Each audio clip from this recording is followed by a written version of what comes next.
రాను రాను గీత వృత్తి పూర్తిగా కూడా చిన్నాభిన్నం అయిపోయింది.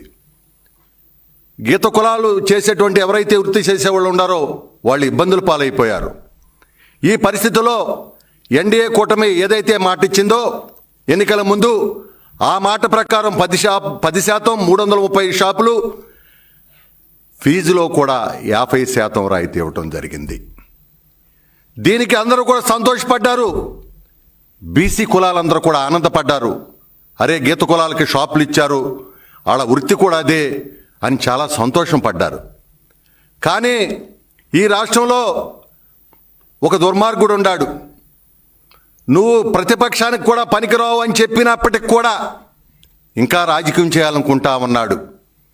ఇది జగన్మోహన్ రెడ్డి గిట్టల. తెలుగుదేశం పార్టీ ఎన్డీఏ కూటమి మాట ప్రకారం గీత కార్మికులకి 10% వాటా ఇస్తే 330 షాపులు వస్తాయా అంటే వాళ్ళు ఆర్థికంగా ముందుకెళ్తారా?